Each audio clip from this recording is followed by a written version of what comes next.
Native News Today.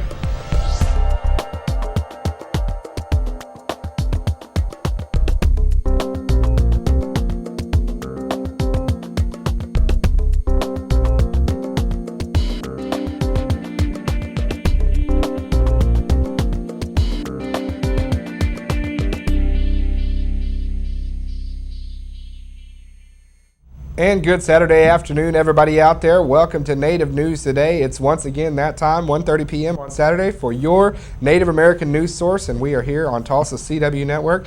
Jason Salzman, Gerald Wofford along with me, and we have some great things to talk about this week, Gerald. Really the whole gamut of the news source, I guess you could say. We have a little bit of beauty pageant stuff, some sports camps. We have a little bit of Native American art. It's all here, man. We even some military. So we got a great show lined up for everybody, and I think everybody's glad that they sat down and joined us today. Yeah, we certainly hope so. But we first want to give acknowledgments to our plush New York style type studios that we have here on the set of Native News Today. Got a little creative this week. Oh yeah, definitely. You know, we don't like to do the same old thing around here. We always like to keep changing. We make sure that we never get our feet stuck in the mud. We always keep moving forward. Always want something new to do around here. And if we keep it the same, hey, people aren't going to stay interested. So no matter how good the stories are. So we got everything going on today, and we got the Tulsa Powwow Princess, Miss Brittany Morgan Hill. A great honor for her. She's going to be coming up a little bit later on in the show, as well as Gerald, a very high honor for this young man. Yes, Dion Francis III, Creek citizen, just got shipped off recently to the West Point Military Academy in New York. Got a chance to speak with him, as well as some Creek veterans who gave him some very wise advice before he departed on his journey. Also going to be visiting with Josh Heupel with the For Love of the Game Foundation, talking about a football camp, as well as another sports camp too. Absolutely. We got another sports camp coming up, and why don't we just start things off with the Day of Champions softball camp, making their first appearance ever, the first softball camp right here exclusively in Almagee at Bateman Park, in conjunction with For Love of the Game organization, bringing a wonderful, one-of-a-kind thing right here to the Creek youth in Almagee.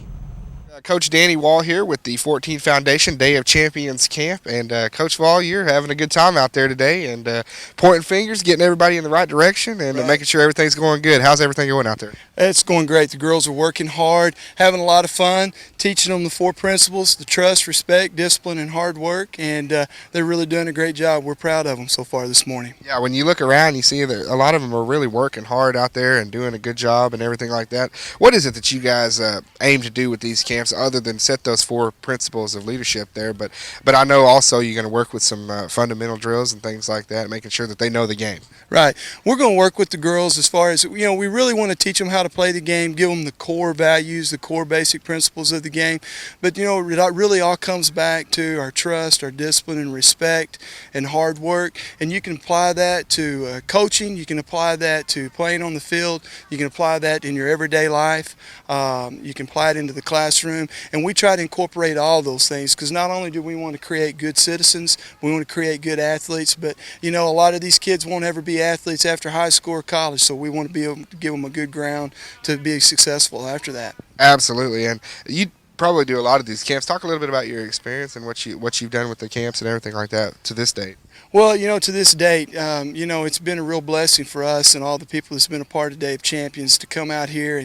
And you see a girl come out here or a young man in our camp, and in the beginning they may be a little withdrawn, a little hesitant, but it always seems like come day 2 and day 3, when they really got to start pushing themselves to get through camp, get through county fair, and those types of things, you really see them hit another level. And so that's really rewarding to see them learn that and know that they can take that and apply that to their everyday life and be successful not only on the field but outside the field. Well, Coach Wall, you guys are certainly doing a great job out here, and it's always good to be able to spotlight the 14 Foundation and the Day of Champions organization. Do a wonderful job, and I commend you guys on another great camp out here. Thank you very much. Great to be a part of it. Thank you. I'm here with Mr. Universe. No, I'm just kidding. Mr. Strength and Conditioning is what I call him. Mr. Mark Rosen with the Day of Champions organization, 14 Foundation. And Mark got a chance to come out here and get a little sweat going, get the exercise bloods flowing out here. And I know you're always in your element when that's going on. Yeah, we start out the camp, it's a softball camp, but we add a strength and conditioning element to it. And so what we got the kids right now is we do a 10 station, body position, foot speed, core development, and then we'll actually even do some power, speed, and agility development in a separate section besides doing the softball skill. Yeah, that's one of the things really that I like to highlight about these camps that you guys have done is that not only do you teach the fundamentals of the sport, the specific sport, but so much in college now, in the pros, they're looking at the 5 tools, the speed, the agility, things like that you teach with your strength and conditioning. Isn't that just a necessity anymore to have the strength and conditioning part of it? Yeah, anymore it really is. If you want to be successful in your sport, you have to have that other element. So it's not just going out and playing your sport anymore because everybody's doing that with summer leagues. There's kids' seasons are a year long now, 365 days. So for the advantage is to get back is to look at from the performance end of it, like you said, the wheels of strength, conditioning, flexibility, power, agility, speed. Those components have to be something where the kids work on, so we try to include that in the camp. Mark, Coach Wall made a great point when he said a while ago that not everybody's going to be an athlete in college, not everybody's going to even be one in high school. But the thing about it is that the good thing here is you look at this camp and all these young ladies here, and maybe not 50% of them will even be college or professional athletes, but it's the things that you're teaching, the core values of the strength and conditioning, and really bettering your life and health that they can carry on with them even if they're not an athlete. Right, performances, and we get a little bit more athletic performance, but we try to teach some things that say, hey, these are things you can take with you when you become a doctor, a lawyer, a banker, whatever you're doing. Those are some principles that you're going to use until you're 75, 80 years old that can make you have a better quality of life. Yeah, and I know one of the things that you have coordinated with Lucas's organization, you even have a website where the kids can go on and track their daily progress with their strength and conditioning and also watch what they eat, watch the exercises they're doing. That adds a whole new dimension, doesn't it? Yeah, we actually did a performance camp with Lucas and through his organization, which was fantastic. And some of the girls, and we've seen some of the guys when we come back for the other camp, but I've had a chance to talk with the girls and about their program and what they're doing. So for them to see what they need to do and take it just another level. So that's what we're trying to incorporate with the camp here with the gals. Say, hey, softball's great and you're going to do that during the summer, but what's a little extra that I can do to gain an advantage for their sport or whatever, whether it's softball or it could be volleyball or whatever sport they're going to do. All right. Great job, Mark, and we'll let you get back to doing your job Appreciate here, man. it, All right, take it easy. Thanks. Jason, we got a chance to go down to Holdenville this past week and visit with former OU quarterback, national championship quarterback, we should say, Josh Heupel. Special foundation that he has. Oh, I thought you were going to say Steve Davis. Steve Davis, also okay. another great quarterback. That is true. No, Josh Heupel and the 14 Foundation do wonderful work. Him and his father, Ken, who heads up the 14 Foundation and does a lot of Josh's work for him when he can't get to things and with the foundation. So Ken does a wonderful job there too.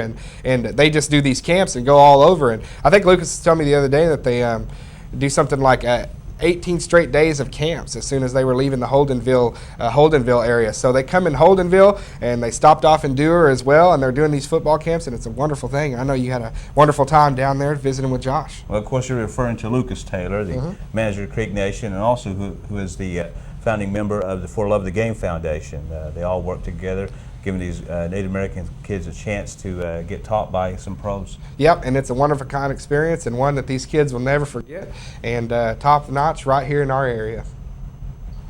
Josh, appreciate your time this morning, and as we see here, the kids are really benefiting from this camp. Oh yeah, they're having a great time. I think the coaches might be having more fun than they are. But this is a football camp, so they're learning a bunch of skills that are going to help them in athletics and certainly in the game of football as well. But really, what we're trying to teach is some principles that are going to allow them to be successful in life as well. Well, Josh, I know that a lot of Sooner fans out there certainly know about your position now on the Sooner coaching staff, but they may not know a lot about your 14 Foundation. Can you tell us a little bit about that, please? Yeah, it's a foundation that really started the year after I finished up playing. It really started in 2001, and it's something, we had a canned food drive my senior year, and a bunch of people brought canned food items to the stadium, actually, and we actually had some cash donations as well, and when we got done with that event, we helped kids all over the state of Oklahoma during that. When we finished up and we had that cash left over, we said, well, let's do something for Christmas for those same kids, and it just kind of steamrolled into something that has really become an annual event where we have a Thanksgiving drive, a Christmas drive, and then now we're really doing a lot of summer camps for those same kids, giving them opportunities that they otherwise wouldn't have, allowing them to see that they can achieve anything that they can dream as long as they work hard. Well, before we let you go, we want to give everyone the contact information about the 14 Foundation, but I want to ask you a couple other questions here. As we mentioned here, these kids have an opportunity to be taught by the pros here, and mention some of the people here that are on your staff. Well, yeah, we got guys that are currently playing in the NFL. Rufus Alexander, Josh Norman, who just finished up his playing career.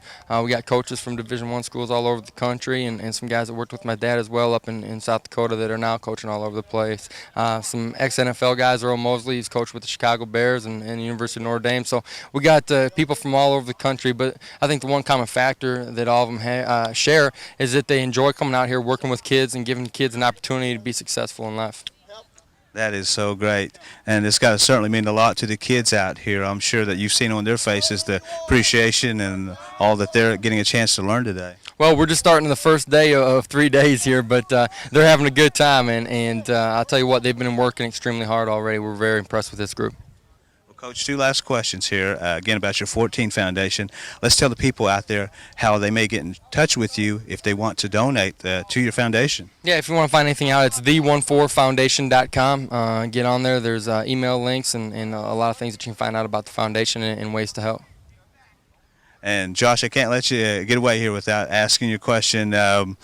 How do the Sooners look this fall? Yeah, I knew it was coming. We'll find out. They're working hard this summer. June and July are big months for them leading up into the season. But really feel like we're in a position, as long as they work hard, during fall camp and prepare themselves in a great way, got a chance to be an extremely good football team heading into the 2008 season. 2000 national champion OU quarterback and 14 Foundation member and president, Mr. Josh Heupel.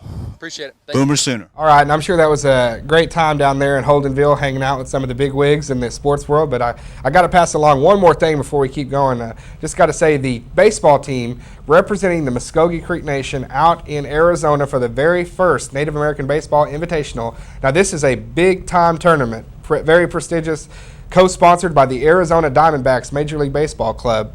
Our team from the Muskogee Creek Nation went out there and took first place, Jerome. All right, First that is great. place. Champions from right here in the Muskogee Creek Nation, athletes from all over representing this great tribe out there and did a wonderful job. And I tell you what, those kids, I got a chance to meet them before they went out. All great kids, class acts, and I'm sure there was no problems whatsoever on the field, off the field. Scott Robinson out there doing a wonderful job from our diabetes program here at the Muskogee Creek Nation was the coach of that team, and he talked to me at length about how great those kids were, and he was excited about going out not just to represent the Creek Nation, but the great athletes on the team as well. Yes, our congratulations to that baseball team. And as they get back, we'll certainly have a story covered next week to talk with them, get some reflection on that great tournament. Awesome way to end that. So congratulations to the kids out there. And another congratulations goes out to Mr. Dion Francis III, who will be attending West Point Academy. A very, very high honor, and everybody that goes to West Point, I'm sure, has some sort of success lying ahead of them in life. It's a very prestigious academy. That is true. And before he left, he had a chance to talk with some Muskogee Creek veterans, and they gave him some very valuable advice. So all the best to Dion Francis III. In June, Dion Francis III, Muskogee Creek citizen from Tahlequah, Oklahoma, departed for the United States Military Academy at West Point in New York. Before departing, Francis was given a special send-off by Creek Army veterans at the Creek Nation Veterans Department building in Okmulgee. Francis said it was an honor to be in the company of such a group, and listened as veterans such as Don Tiger and Ed Moore gave him wise advice and positive support. It's good things to remember the things that you've been told, but there's going to be a time you're going to be the only one standing out there. Only you is going to be standing out there, and the humiliation will come upon you. You will not be humiliated by what you're going through, but you'll be experiencing every humiliation they can pass you through, and it'll make you want to quit. Instead of quitting, think about quitting. Start praying, and they'll give you the added strength that you need. The added strength, the added courage, the dignity that you need, and the pride that you'll need in yourself. At some point in time, you will probably be asked to do something that you don't think you can do. Don't panic. Don't press the panic button. Just relax, be calm. It'll come to you. You can do it. you'll find out you can do it. And you need to know that the Muskogee Nation is behind you 100%. You to succeed. Okay? Well, Jason, here we are in the middle of summer, and there's so many events happening right now. One of the very special events that happens this time of year is the Tulsa Powwow. Absolutely, the Tulsa Powwow, one of the best events in Tulsa and for the Indian community and the surrounding natives in the area. Love to go out and see a lot of people they haven't seen in a while. And I know you've went for several years. How do you feel about this event? Oh, it's always great. I mean, you know, it's something to look forward to the Yeah. year. June, we just finished with the Creek Nation Festival. July, we look forward to the Tulsa Powwow. One special event that they have before the powwow, which again is next week, that's July 18th, 19th, and 20th, they have the crowning of their princess. And the new princess was crowned last night in a special reception. That's Brittany Morgan Hill. Yeah, and one thing you probably wouldn't be able to find out there this year is Bougie, the powwow clown. Was he anywhere to be found? Well, Bougie did not make an appearance last night. Thank goodness. That is not to say that he will not make an well. appearance over the weekend during the powwow festivities. Yeah. Native News Today cameras will be on site if this clown does make an appearance. Yeah, it creeps me out. I don't like clowns. So Okay. okay. Okay. Anyway. So in case Native News Today trivia game comes out, you'll know one of Jason's, one of his kryptonite type weaknesses. Anyway, Brittany Morgan Hill, a great honor, the Tulsa Powwow Princess for the year 2008. You know, it's summertime in Tulsa, Indian country, and it wouldn't be a proper Indian time in the summer without an Indian powwow, and it wouldn't be proper time in Tulsa without Tulsa Indian Powwow and the Tulsa Indian Powwow Princess. Talking about 2008, 2009, Brittany Morgan Hill. And we appreciate your time here. You are the princess for this year, representing the Tulsa Powwow. You have to feel honored. I feel very honored to be representing such a fine organization as the Tulsa Powwow. And we can't let you get away here without telling us just a little bit about yourself, where you're from, kinfolk, and everything in your tribes. My name is Brittany Morgan Hill. I'm Yankton Sioux in Muskogee Creek. I'm 17 years old, and I attend Union High School in Tulsa. My dad is Levi Hill of Eufaula, Oklahoma, and my mom is Deborah Hill of Marty, South Dakota. Well, tell us about the selection process of this. How were you selected? We had to send in an interview, in an application, and then we had to come here to OSU Tulsa and have a formal interview with the Powwow Committee, with the Tulsa Powwow Princess Committee, and they basically just asked us questions. And Well, as we said, you'll be reigning this year as the Powwow Princess. What are some of the goals and things that you hope to accomplish this year in your reign? basically to promote the Tulsa Powwow and just be a representative of Indian country and just do a great job representing the powwow. Well, we know you will do a superb job. Anyone out there that you'd like to thank? I'd like to thank my family and friends for supporting me, and of course the Tulsa Indian Club. They've always had support. Well, we wish you the best of luck. Thank you. 2008-2009 Princess Brittany Morgan Hill, Tulsa Indian Powwow. All right, as we said again, Tulsa Powwow happening next week, and we'll certainly have some festivities covered there as that goes along.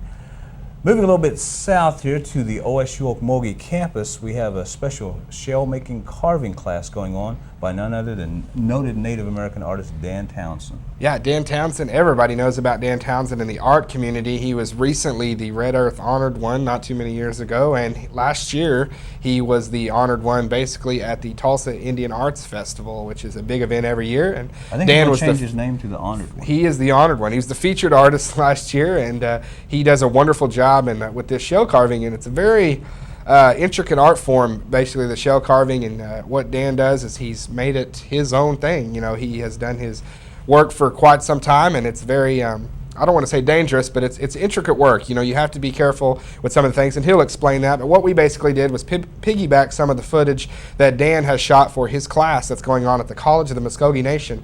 And this is a once-in-a-lifetime opportunity for these students to be able to learn from an artist like Dan on this very peculiar and particular art form of shell carving. Not everybody does it. You know, Dan's just one of the few out there, and he does it the best. So if you want a chance to be in on this class, or if you want to just have some more information on it, You can do that by contacting the College of the Muskogee Nation, either through a telephone, or you can look on the Creek Nation website, www.muskogeenation.nsn.gov, or you can just sit back, kick back, relax, and watch some of the footage right here on Native News Today. Here's Dan Townsend in his shell carving class. Start on our next project, I want to talk to you about some shells. I want to go over a lot of do's and don'ts, okay? And don't never carve inside of your house, and especially if you have children. When I was young, my daughter, when she was 4 years old, she's 25 now, but when she was 4, I was carving in the basement of the house. And I was carving a deer antler, bone, and ivory. And Sarah came down with respiratory infection, and I got real sick. I had been carving some alligator leg bones, and I hadn't sterilized the bone. And it liked to have killed me. I was in the hospital for 10 days, and they did 2 spinal taps on me to see what kind of bacteria I had picked up. But anytime that you're carving bone, make sure it's been sterilized. Don't pick up no roadkill and just start carving it. That's not smart. But the best way to get bone is if you want to carve a beef bone or cut some bone pins, go to a pet store. All those bones have been sterilized real well. But if you have a certain bone that you want to do, like a bear or a deer, just make sure you've sterilized that bone really well before you go to carving it. And in these shells, this is a little purple river mussel. You see the skin on the back side of this shell. This is like a neurotoxin. You don't want to breathe this material. Anytime we grind it, we use a diamond wet saw. Around the turn of the century, there were some chemists and some marine biologists have gotten together, and they were going to try and come up with a paint that they could paint the bottom of boats with, that barnacles wouldn't attach yourself to, and this is the material that they started to use. But today they use more of a synthetic material instead of the skin off the back of a mussel. When you place this shell in the water, a barnacle will attach itself to the shell, but will not attach itself to this skin. It's a protective skin on the back side of all these mussels, oysters, and clams. And this is the pink river mussel, and it's a softer shell. Your freshwater shells are softer than a saltwater shell. And these are perfect shells to start off with, but do not grind this down and breed this material. Use the right equipment. Use a wet diamond saw and a diamond grinder to polish this with. And then here is one of the most favorite shell that was used by the Aztec and by the Pueblo people. This is a spiny oyster. See all the spines on the back of this oyster here. All the colors always on the back of your bivalves, okay? Now here it is polished. Look at the beautiful color that's on that piece. That's the spiny oyster. This is a Pacific shell. It comes from the Pacific coast. And on that breakwater, how do you know what part of that shell is carved? Well, another way, when you're looking at the shells, you want to hold them up to a light and make sure there's no fractures in the shell or what I call a blister. Sometimes a shell will have a blister in it, and that blister will be a hollow place inside the shell. So you want to study the shell and make sure that you're cutting a good. What I'll do at home is I'll grade the shells out. I'll have a pile, a B and C, D pile. But the good quality stuff for special pieces, and then I'll just work it down from there. But you always want to inspect the shell, make sure there's no bad places in it like a fracture or a blister.